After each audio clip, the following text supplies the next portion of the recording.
Accuracy, balance, credibility. यो ABC news, म कविराज BC. कार्यक्रम हो अपरेसन बिग न्युज।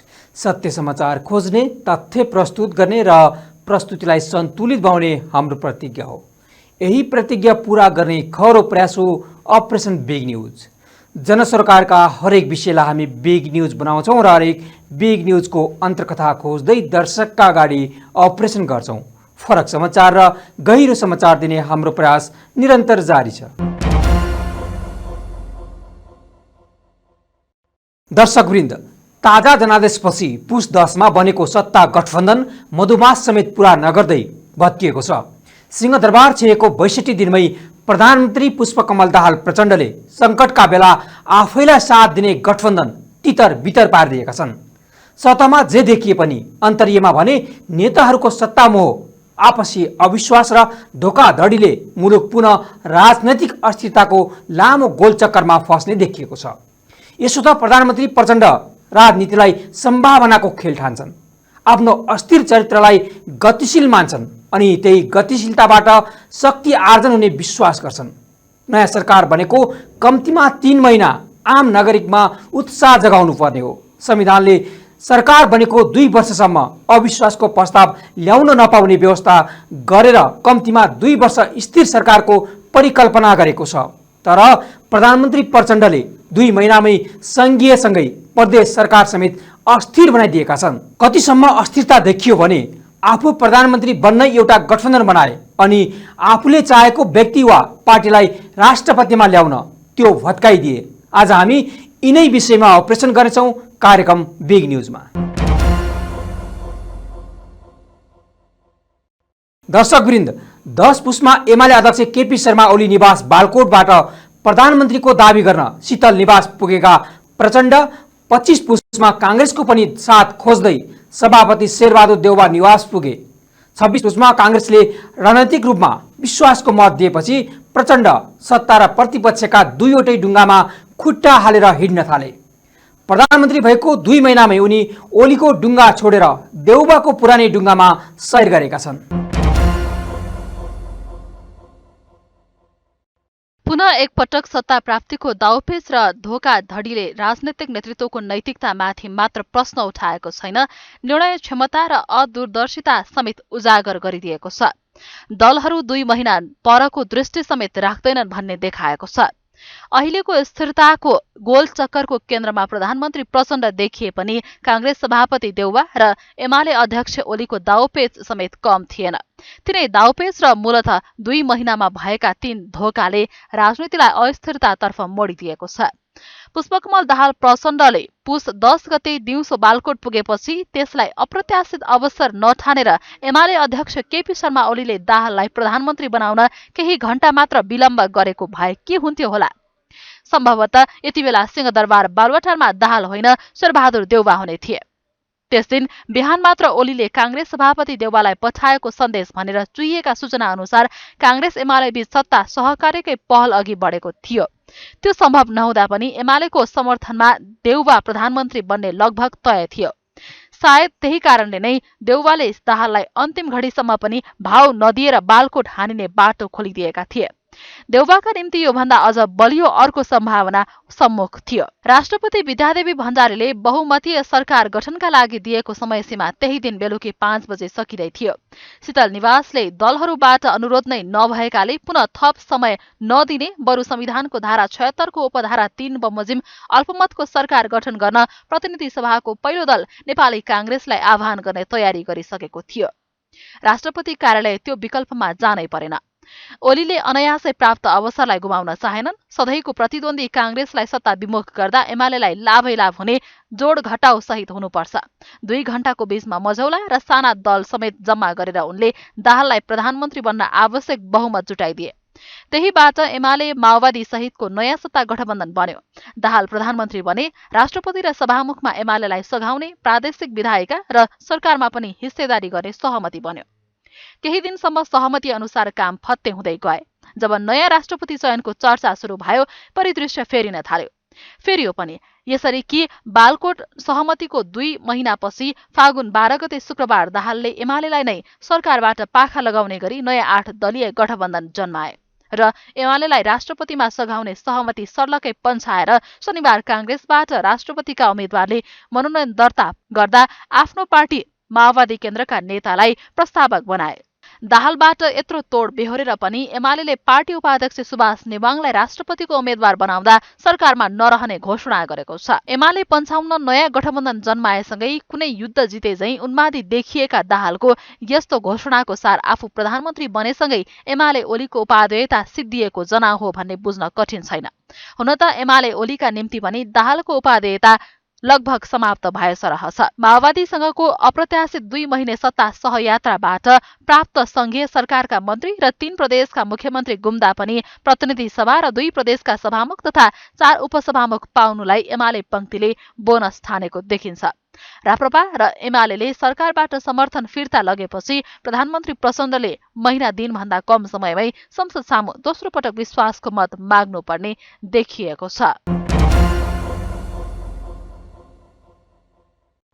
दर्शकवृन्द, 2 महिनाको राजनैतिक अस्थिरताको सबैभन्दा ठूलो हानि भने लोकतन्त्र र राजनीतिलाई भएको छ।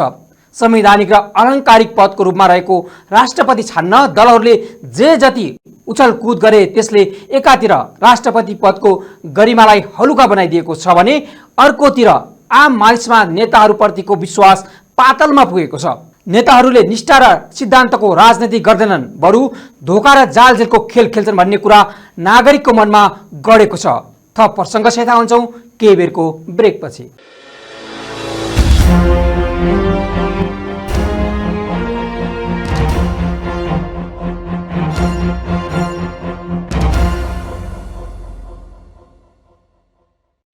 ब्रेकपछि स्वागत छ। तपाईँ बिग न्युजमा हुनुहुन्छ। दर्शकवृन्द, एमाले अध्यक्ष केपी शर्मा ओली र माओवादी केन्द्रका अध्यक्ष पुष्पकमल दाहाल प्रचण्ड बीचको चिसो सम्बन्ध पुष माघको घामले के तताओस्। 2 महिना यता यी 2 नेताबीच लगातार घाम संवाद भए, तर तिक्तता र चिसोपन हटेन। नतिजा फेरि सम्बन्ध विच्छेद भयो। 2074 मा पार्टी एकता गर्दा उनीहरूले बालुवाटारको बगैँचामा जापानी प्रजातिको बिरुवा जिन्को रोप्दै भनेका थिए। जापानको हिरोसिया र नागासाकीमा अमेरिकाले अणुबम खसाल्दा जिन्को नमरे जस्तै हाम्रो एकता पनि मर्ने छैन। तर ओली प्रचण्डले पार्टी एकता त बचाउन सकेनन् नै, केही महिना यता अघि मात्रको सम्बन्ध पनि टिकाउन समेत सकेनन्। बरु हरेक 6 महिनामा रङ फेरिरहने जिन्को पातले झैं भन्दा पनि छिटो ओली र प्रचण्डले सम्बन्धको रङ फेरिरहेका छन्। अस्थिर सरकार मुलुकको प्रगतिमा मुख्य बाधक बनेको र यसले संसदीय अभ्यासलाई नै विकृत बनाएको भन्दै उठिरहेको आवाजलाई 2072 सालमा संविधान सभाबाट जारी संविधानले पहिलो पटक केही हदसम्म सम्बोधन गरेको छ। संविधानको धारा 100 को उपधारा 2 मा भनिएको छ, प्रधानमन्त्रीले प्रतिनिधित्व गर्ने दल विभाजित भएमा वा सरकारमा सहभागी दलले आफ्नो समर्थन फिर्ता लिएमा 30 दिनभित्र प्रधानमन्त्रीले विश्वासको मतका लागि प्रतिनिधि सभा समक्ष विश्वासको मतको प्रस्ताव राख्नुपर्नेछ। सोही धाराको उपधारा 4 मा उल्लेख छ, प्रतिनिधि सभामा तत्काल कायम रहेका सम्पूर्ण सदस्यहरूमध्ये 1/4 सदस्यले प्रधानमन्त्रीमाथि सदनको विश्वास छैन भने लिखित रूपमा अविश्वासको प्रस्ताव पेश गर्न सक्नेछन्। तर प्रधानमन्त्री नियुक्त भएको पहिलो 2 वर्षसम्म र एकपटक राखेको अविश्वासको प्रस्ताव असफल भएको 1 वर्षभित्र अविश्वासको प्रस्ताव पेश गर्न सकिने छैन। दाहालले प्रधानमन्त्री नियुक्त भएपछि प्रतिनिधि सभामा विश्वासको मत लिइसकेका छन्। उनी विरुद्ध 2 वर्षसम्म अविश्वासको प्रस्ताव आउने अवस्था छैन। उनको दल माओवादी केन्द्र विभाजित भएको छैन। कुनै दलले समर्थन फिर्ता लिने अवस्था पनि थिएन। दाहाल आफै जानी बुझिकन गठबन्धनका केही दललाई समर्थन फिर्ता लिन बाध्य पार्न अग्रसर भए। उहाँले हामीलाई चाहिँ सरकारमा यहाँ चाहिँ सरकार छाड्ने या स्वेच्छाले सरकार नछाडेमा उहाँले या त सरकारबाट हटाउने वा चाहिँ बिना विभागीय मन्त्री बनाउने सम्मका अभिव्यक्तिहरू उहाँले गर्नु भइसकेपछि र सार्वजनिक रूपमा उहाँ चाहिँ नेकपा एमाले र नेकपा एमालेको सहभागिताका प्रति उहाँले सार्वजनिक रूपमा टिप्पणी गर्नु भइसकेपछि हामी यो सरकारमा रहिरहन उचित हुने देखेनौँ र यही विश्लेषणको साथमा आजको पार्टीको केन्द्रीय सचिवालयको बैठकले सरकारबाट अलग हुने र सरकारलाई दिएको समर्थन पनि फिर्ता लिने निर्णय गरेको। उनको यही अग्रसरताले अस्थिरतालाई केही हदसम्म नियन्त्रण गर्ने उद्देश्यले संविधानमा गरिएको प्रबन्ध 7 वर्षमा पहिलो पटक निरीह देखिएको छ। प्रधानमन्त्रीकै छलबाट संविधानको त्यो प्रबन्धले लय गुमाएको छ।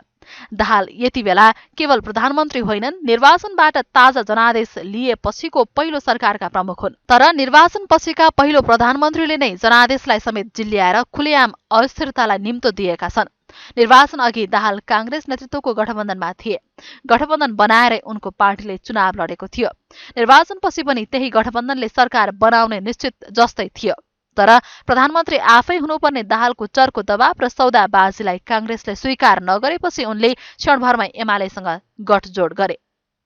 नयाँ गठजोडबाट प्रधानमन्त्री पद मिल्यो, तर एमालेसँग जोडिरहँदा दाहालले सम्भवतः त्यसबाहेकका अरू अभिष्ट पूरा हुने देखेनन्। अनि 2 महिना पुग्दा नपुग्दै राष्ट्रपति निर्वाचनमा राष्ट्रिय सहमति खोज्ने दलिल राखेर एमालेसँगको सहकार्य तोड्दै अर्को गठबन्धनलाई जन्म दिए। पछिल्ला परिघटनाबाट दाहालले एकैसाथ अस्थिरतालाई मलजल गर्ने 2 खाले परिस्थिति जन्माएका छन्।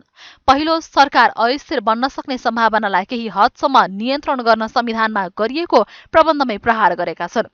दोस्रो, मुलुकले अवलम्बन गरेको मिश्रित निर्वाचन प्रणालीका कारण अपरिहार्य बनेको गठबन्धन संस्कृतिलाई नै विकृत तुल्याएका छन्। यसअघि आकल झुकल रूपमा गठबन्धन राजनीति असफल भए पनि यो विघ्न गिजोलिएको थिएन। कतिसम्म भने जस्तो स्वार्थ निम्ति जोसँग जसरी गठजोड गर्न वा जहिले जसरी त्यसलाई तोड्न पनि गठबन्धन राजनीति हो भन्ने कुरो भाष्य बन्ने विडम्बनापूर्ण अवस्था देखाएको छ। यसको सबभन्दा डरलाग्दो पक्ष एकातिर संविधानमै लिपिबद्ध अहिलेको निर्वाचन प्रणाली तत्काल बदल्न सम्भव छैन, अर्कोतिर त्यसकै कारण अपरिहार्य बनेको गठबन्धन संस्कृति हदैसम्म गिजोलिएको छ।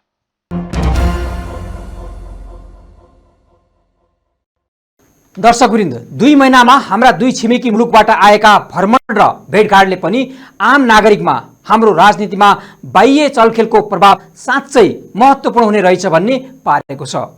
अस्थिरताका यी 2 महिनामा केही दल र नेताले लाभ र हानि बेहोरे पनि मूलतः राजनैतिक पार्टीहरूप्रति आम नागरिकमा बढेको अविश्वास र विदेशी शक्तिको चलखेलबारे चुलिएको आशंकाले दीर्घकालमा हाम्रो लोकतन्त्रलाई असर गर्नेछ। थप प्रसङ्गसित हुन्छौँ केही बेरको ब्रेकपछि।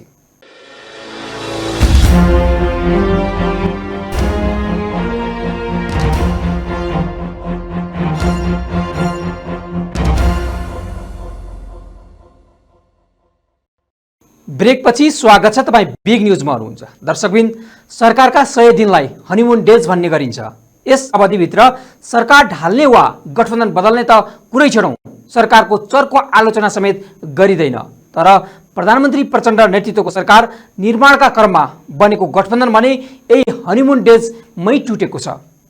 पुस 26 गते प्रधानमन्त्री प्रचण्डले विश्वासको मतका लागि प्रस्ताव राख्दा विपक्षमा बस्ने अनुमान गरिएका काङ्ग्रेस, एकीकृत समाजवादी, महन्त ठाकुर नेतृत्वको लोकतान्त्रिक समाजवादी पार्टी, लोकसभा लगायत दलहरूले समेत सरकारलाई समर्थन गरे। प्रतिनिधि सभामा एक सिट भएका 2 साना दल राष्ट्रिय जनमोर्चा र नेपाल मजदुर किसान पार्टी नेमकिपा मात्रै विपक्षमा बसेका थिए। यो घटनापछि एमाले सहितको गठबन्धन लामो नजाने आशंका गरिएको थियो। स्वयं एमाले अध्यक्ष केपी शर्मा ओलीले समेत संसदमा बोल्दै आशंका व्यक्त गरेका थिए।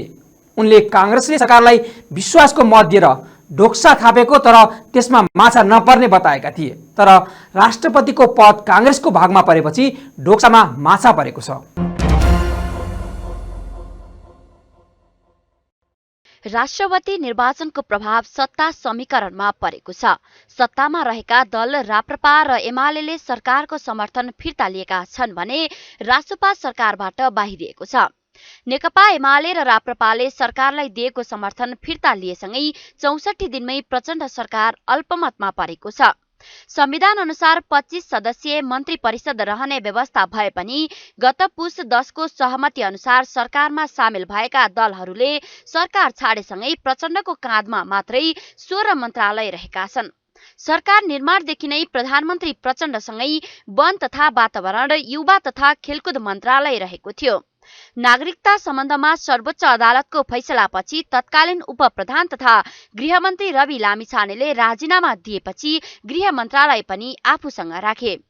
गृह मन्त्रालय नपाउने भएपछि लामिछाने नेतृत्वको राष्ट्रिय स्वतन्त्र पार्टीका 2 मन्त्रीहरू शिक्षा विज्ञान तथा प्रविधि मन्त्री शिशिर खनाल, श्रम रोजगार तथा सामाजिक सुरक्षा मन्त्री डोल प्रसाद अर्याल र स्वास्थ्य राज्य मन्त्री तोसीमा कार्कीले राजीनामा दिएका थिए। सत्ताबाट बाहिरिएको रासोपाले सरकारलाई दिएको समर्थन भने यथावत राख्ने निर्णय गरेको छ। यिनै छलफलहरू भए। राष्ट्रपतिको निर्वाचनमा दलहरू बीचमा राष्ट्रिय सहमति गर्ने प्रयास भइराखेको छ।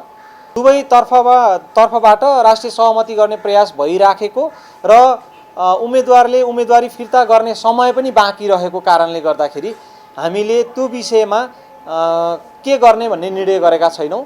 पहिला यो क्रम सकियोस्, दलहरूले अथवा चाहिँ उम्मेदवारहरूले आफ्नो उम्मेदवारी फिर्ता लिने समय र राष्ट्रिय एकताको राष्ट्रिय सहमतिको जुन प्रयासको समय सकिसके पछाडि आवश्यकता अनुसार दलको बैठक बसेर निर्णय गर्ने सहमति भएको छ। हामीले यो सङ्केत देखेको कारणले नै योभन्दा अगाडिकै बैठकबाट हामी सरकारबाट बाहिरिने निर्णय गरेका हौँ। हाम्रो समर्थन कायम नै छ र नेपालको राजनीतिमा अर्को घटनाक्रम नभएसम्म यो चाहिँ उपयुक्त समयसम्म हाम्रो सरकारलाई दिएको समर्थन चाहिँ कायम रहन्छ। हामीले अहिले सरकारलाई दिएको समर्थन फिर्ता लिने सम्बन्धमा निर्णय गरेका छैनौँ। रासोपाले छाडेको मन्त्रालय पनि प्रधानमन्त्री प्रचण्डले आफै मातहत राखेका छन्।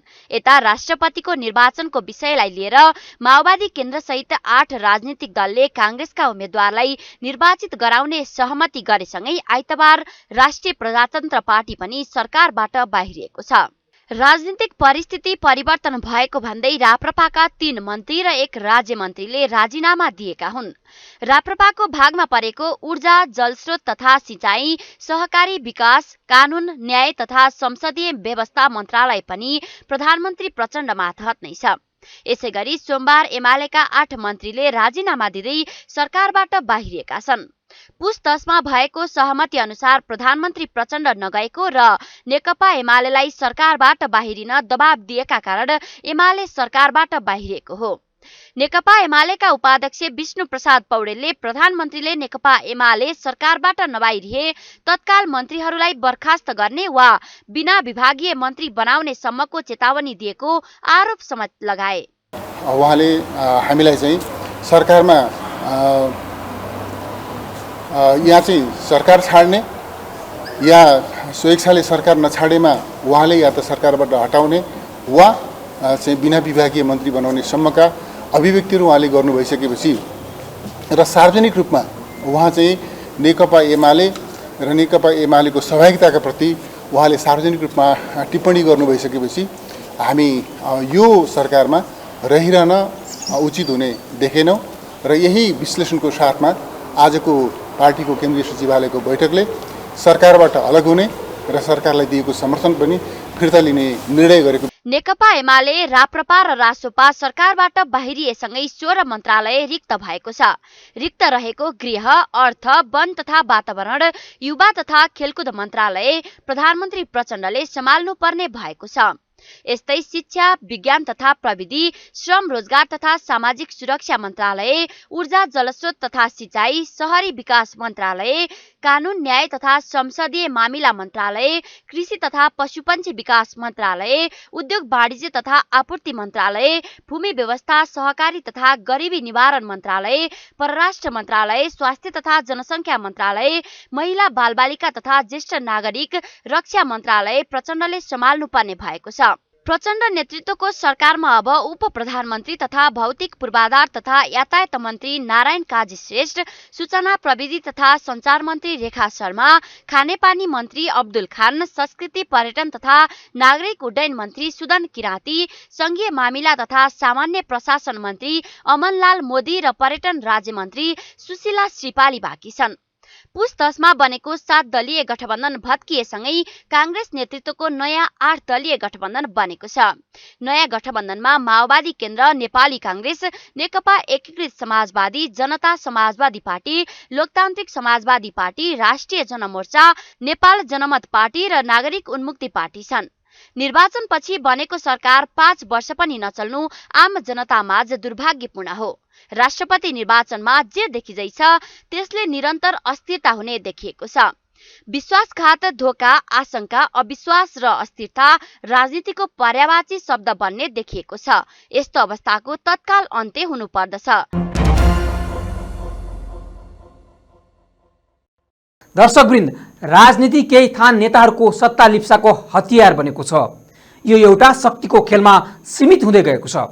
यहाँ राजनैतिक दर्शन वा आदर्श सिद्धान्त, लोक कल्याणका कुरा, जनमुद्दा सबै गौण भएका छन्। एउटा नेताले अर्कोलाई पछारेको दृश्य एकैछिन त रोमाञ्चित भइएला, तर यो प्रविधि हुर्कदा राजनीतिक संस्कार र मूल्य धाराशय हुँदै गएको र अस्थिरता र निराशा मात्रै हात लाग्ने देखिन्छ। समाजका लागि यो गम्भीर चिन्ताको विषय हो।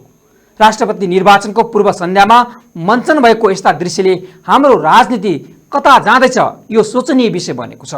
अपरेसन आज सकिन्छ। भोलि अर्को बिग न्युजको अपरेसन गर्नेछौँ।